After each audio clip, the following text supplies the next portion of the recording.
Hi friends, welcome to Samiya kitchen. எல்லாரும் எப்படி இருக்கீங்க ஃப்ரெண்ட்ஸ்? இப்போ என்ன வீடியோ பார்க்க போகிறோன்னா, நம்ம வீடியோ எடுத்தே ரொம்ப நாளாக ஆகுது. நான் ஒன்று ஒன்றா வீடியோலேயே போயிட்டு நான் சொல்கிறேன், ஒன்று ஒன்றா என்ன ஆச்சு ஏதாச்சுன்னு சொல்கிறேன். இப்போ என்ன டிஷ்ஷு செய்ய போகிறோன்னா, ஈவினிங் ஸ்நாக்ஸு இலை கொழுக்கட்டை. அது ரவா வச்சு எல்லாம் செய்ய போகிறோம். எப்படி என்னன்னு பார்க்கலாம் வாங்க, வீடியோக்குள்ளே போகலாம்.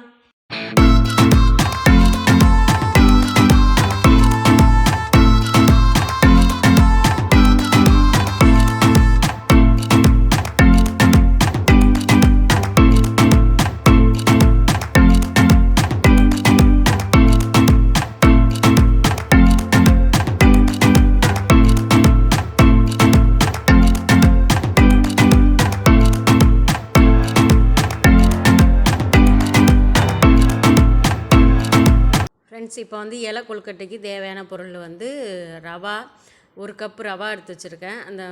இந்த கப்பால் மெஷர்மெண்ட் கப்பால் அரை கப்பு உள்ளது, அதை ஒன்று எடுத்து வச்சுருக்கேன். அப்புறம் தேங்காய், முந்திரி பருப்பு, ஏலக்காய், அச்சு வெல்லம், 10 முந்திரி பருப்பு, ஒரு 4-5 ஏலக்காய், அரை கிலோ வெல்லம், அச்சு வெல்லம்.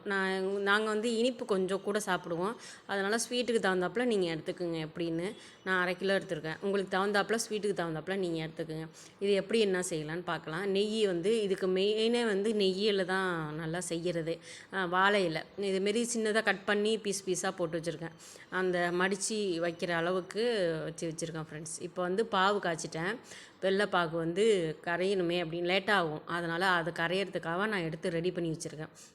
கொஞ்சம் கொஞ்சமாக கரையட்டும். அதுக்கு முன்னாடி ஃப்ரெண்ட்ஸ், இப்போ எப்படின்னா டைஃபாய்டு ஜுரம் வந்துருச்சு. டைஃபாய்டு ஜுரம், அப்புறம் சளி, அப்புறம் அப்படியே போயிடுச்சு. 3 மாதம் ரெஸ்ட்டில் இருக்கணுன்ட்டாங்க. டேப்லெட் சாப்பிட்டுட்ருக்கேனா, அதனால் 3 மாதம் ரெஸ்ட்டில் இருங்க அப்படின்ட்டாங்க. கொஞ்சம் ஏன்னா ரொம்ப நேரம் நின்று வேலை பார்த்தோம்னா கை கால் நடுக்க வந்துடுது, வலி வந்துடுது. அதனால் மறுநாள் ரொம்ப நின்னோம்னா மறுநாள் ரொம்ப நடுக்க வந்துடுது. ரொம்ப டயர்டாக போயிடுது ஃப்ரெண்ட்ஸ். கை கால்லாம் டயர்டாக போயிட்டு ஒன்றும் செய்யவே முடியாமல் ரொம்ப சிரமப்பட்டு போயிட்டேன். அதுமாரி எனக்கு அப்புறம் பசங்களுக்கு நானும் கொஞ்சம் உடம்பு முடியாமல் இருந்தேன். கொஞ்சம் அப்படியே போயிடுச்சு. பசங்களும் பெரிய பிள்ளைங்களாயிட்டேன். எல்லாம் பெரியவன் 12th படிக்கிறான், சின்னவன் 10th படிக்கிறான். அவனுங்களுக்கு எக்ஸாம் இருக்குது, அப்படியே போயிட்டுருக்கா.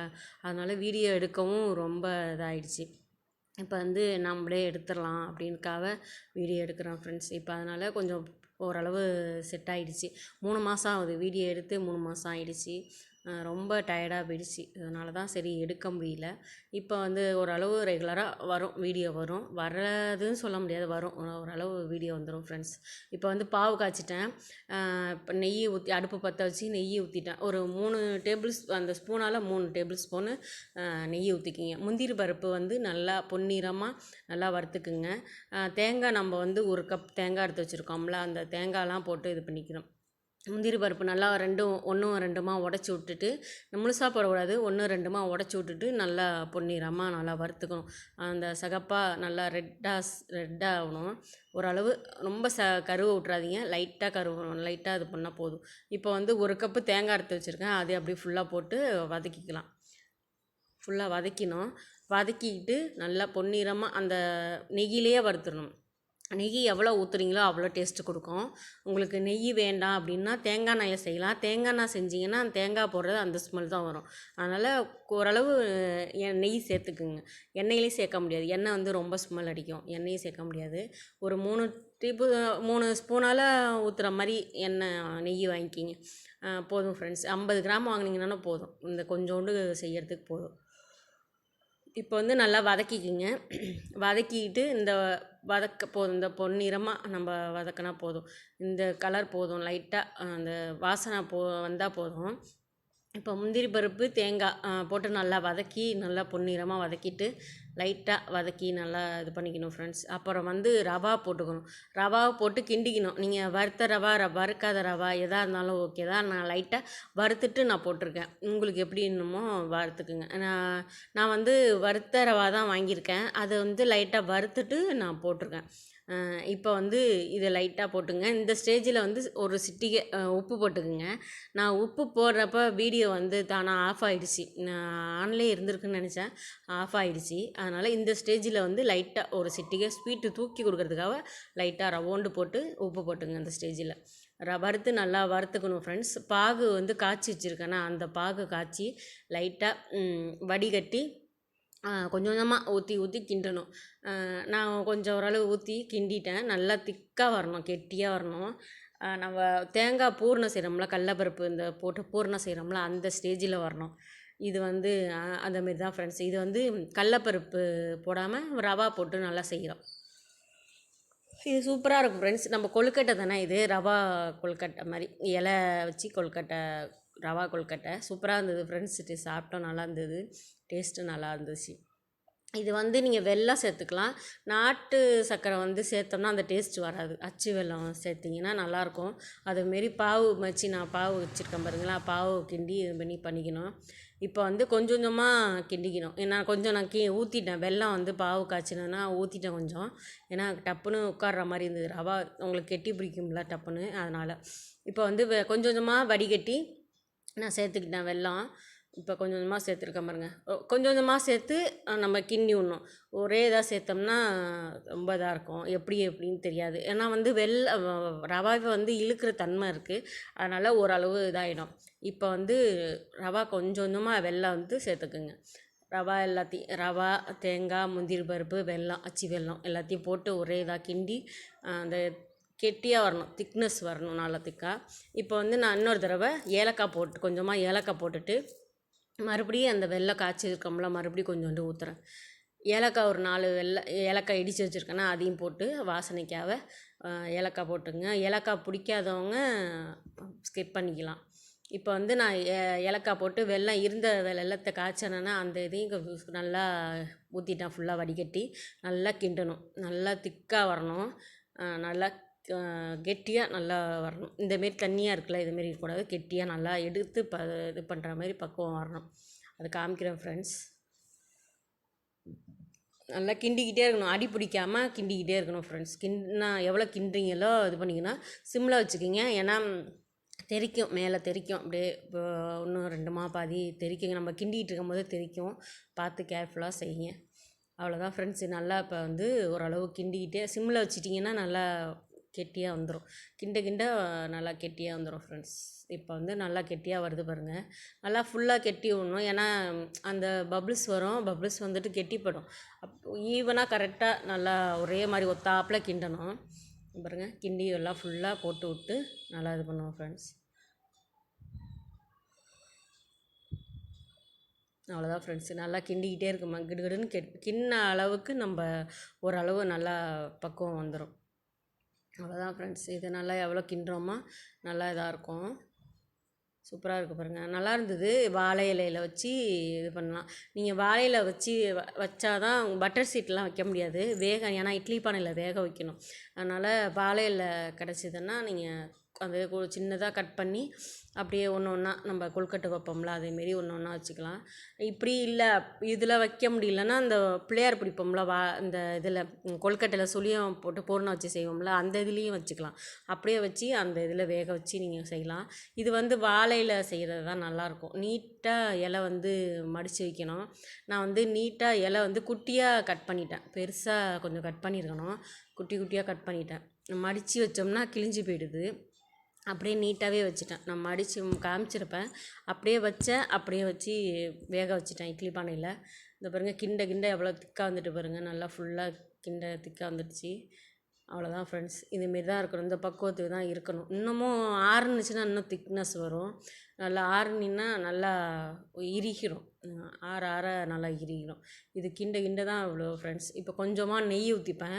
நெய் வந்து ஒரு 2 ஸ்பூன், அதேமாரி 2 ஸ்பூன் நெய். அவ்வளோதான் ஃப்ரெண்ட்ஸ். இதையும் ஊற்றி நல்லா இதையும் கிண்டிட்டு அந்த இது அவ்வளோதான், இறக்கிடலாம் ஃப்ரெண்ட்ஸ். நல்லாயிருக்கும், சூப்பராக இருந்தது ஃப்ரெண்ட்ஸ். டேஸ்ட்டு சாப்பிடவும் நல்லா இருந்தது. கரெக்டாக கொழுக்கட்டை அதெல்லாம் சூப்பராக இருந்தது. அவ்வளோதான் ஃப்ரெண்ட்ஸ். இதை மாதிரி கொஞ்சம் கொஞ்சமாக நம்ம வந்து கொண்டு வரணும். அவ்வளோதான். நம்ம வந்து கெட்டியாக இருந்துச்சு பாருங்கள். இதேமாரி அடுப்பை ஆஃப் பண்ணிவிட்டு சுட ஆரம்பிச்சிருச்சு. அதனால் லைட்டாக சுட ஆரம்பிச்சிட்டு இதை வந்து இறக்கிட்டு இட்லி பானையில் வச்சு தட்டு வச்சு இது பண்ணோம். இது பாருங்கள், இதை மாதிரி இலை கட் பண்ணி வச்சுருக்கேன் பார்த்தீங்களா சின்னதாக, அந்த மாதிரி இலைய வச்சு நல்லா பீஸ் போட்டு குட்டி குட்டியாக கொஞ்சம் கொஞ்சமாக நம்ம வந்து நெய் தடவவோ எண்ணெய் தடவோ ஒன்றுமே வேண்டாம். அப்படியே நீங்கள் வாஷ் பண்ணிவிட்டு அப்படியே இலைய வந்து நல்லா வாஷ் பண்ணிவிட்டு அப்படியே ஒன்று ஒன்றா மடித்து ஒன்று ஒன்றா வைக்க வேண்டியதான். நான் இப்படி ஒரு மடி அப்படி மடிக்கிறேன்னா இந்த பக்கமும் அந்த பக்கம் மடித்தேன்னா கிழிஞ்சு போயிடுச்சு. இங்கே பாருங்கள், அந்த பக்கம் மடித்தா கிழிஞ்சிருச்சு. அந்த ஓரத்தில் கிழிஞ்சிட்டு இலை வந்து குட்டியாக கட் பண்ணிட்டேன். அதனால் கட் பண்ணும்போது குட்டியாக கட் பண்ணிட்டேன். நீங்கள் கட் பண்ணும்போது கொஞ்சம் பெருசாக கட் பண்ணிங்கன்னா 2 பக்கமும் கட் பண்ணி இது பண்ணிக்கலாம். அப்போ மறுபடியும் வந்து நான் நீட்டாகவே வச்சுட்டேன். 2 பக்கமும் மடித்து நீட்டாகவே வச்சு விட்டுட்டேன். அவ்வளோதான் ஃப்ரெண்ட்ஸ். கொஞ்சம் கொஞ்சமாக வைக்கணும். இப்படி வரும் இந்த பக்கம் மடிப்பு இப்படியே வச்சு நீட்டாக வச்சுட்டேன்.